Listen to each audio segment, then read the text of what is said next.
지금 이 이야기는 당신을 설득하려는 게 아닙니다.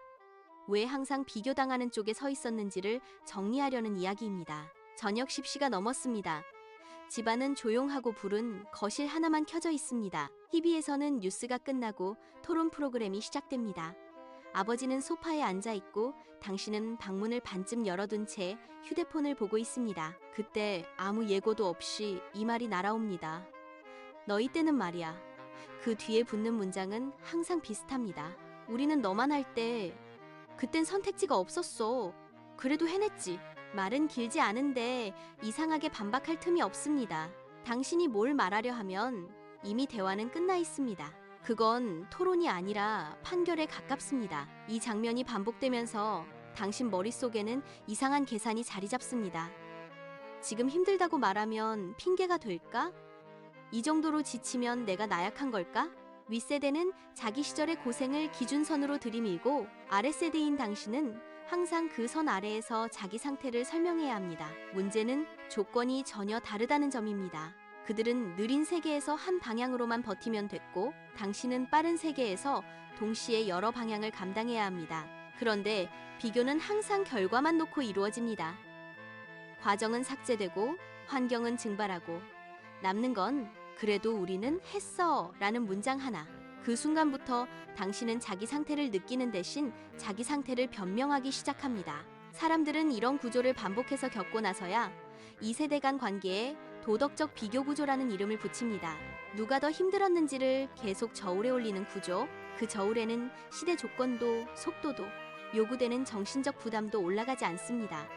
오직 견뎠느냐만 올라갑니다. 그래서 이 구조 안에 있으면 아랫세대는 항상 부족한 쪽이 되고 윗세대는 설명하지 않아도 되는 위치에 서게 됩니다. 여기까지는 아직 표면입니다. 지금은 왜 이 비교가 이렇게까지 날카롭게 느껴지는지, 왜 한국에서 특히 벗어나기 어려운지 아직 나오지 않았습니다. 곧 이 비교가 개인의 문제가 아니라 사회 전체가 유지해온 방식이었다는 지점으로 들어가게 됩니다.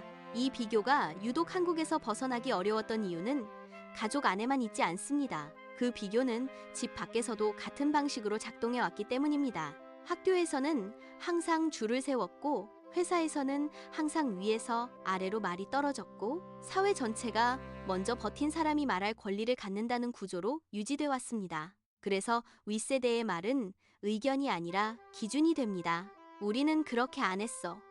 우리는 참았어. 그래도 해냈어. 이 말들은 설명이 아니라 환경을 삭제하는 장치에 가깝습니다. 그 시절엔 느린 속도가 기본값이었고 한 번 정한 길에서 벗어나지 않는 게 미덕이었고 정보는 적었지만 선택지도 적었습니다. 지금은 다릅니다. 선택지는 많아졌는데 실패 비용은 더 커졌고 정보는 넘치는데 쉴 틈은 사라졌고 경쟁은 눈에 보이지 않는 방식으로 항상 켜져 있습니다. 그런데도 비교는 같은 규칙으로 진행됩니다.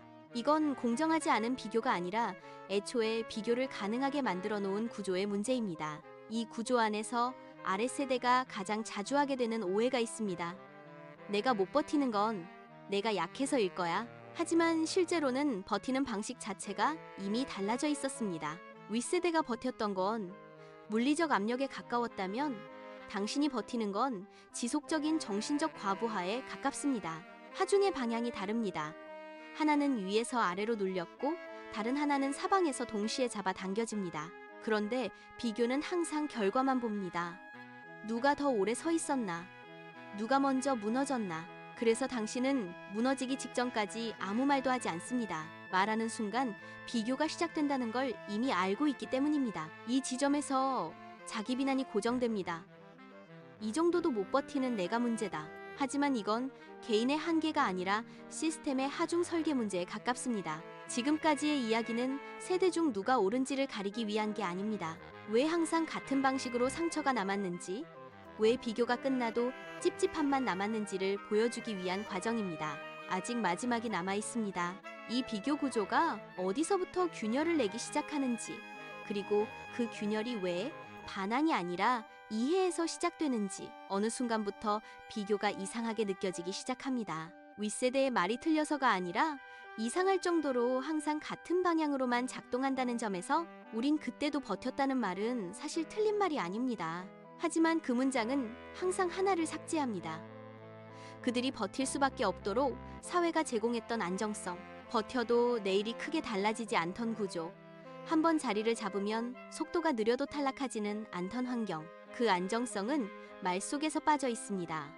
그래서 아랫세대는 이상한 위치에 놓입니다. 설명하면 변명 같고, 침묵하면 인정하는 것 같고, 반박하면 버릇없는 사람이 됩니다. 그 순간 당신은 깨닫습니다. 이 비교는 누가 더 힘들었는지를 알아내기 위한 게 아니라 누가 말할 자격을 갖는지를 결정하는 장치였다는 걸. 그래서 이 구조는 논리로 깨지지 않습니다. 감정도, 데이터도, 통계도 여기서는 소용이 없습니다. 이 구조가 흔들리는 지점은 딱 하나입니다. 당신이 자기 비난을 멈추는 순간 이 이야기는 윗세대를 공격하기 위한 게 아닙니다. 아랫세대를 미화하기 위한 것도 아닙니다. 다만 당신이 왜 항상 설명해야 하는 쪽에 있었는지, 왜 비교 앞에서 말문이 막혔는지를 정리하기 위한 이야기입니다. 당신은 못 버틴 게 아닙니다. 다른 하중을 다른 방향에서 감당하고 있었을 뿐입니다. 그리고 그 차이를 인정하지 않는 사회에서 혼자 자신을 탓해온 사람입니다. 이제 하나만 남깁니다. 왜 나는 이 정도도 힘들까? 라는 질문 대신 이 비교는 누구에게 유리하게 설계된 걸까? 라는 질문 하나. 그 질문이 생기는 순간 비교는 더 이상 당신을 압박하는 도구가 되지 않습니다. 지금 이 이야기는 당신을 설득하려는 게 아닙니다. 당신이 괜히 주눅들 필요는 없었다는 사실을 구조로 설명하려는 이야기였습니다. 마인드 텔러였습니다. 감사합니다.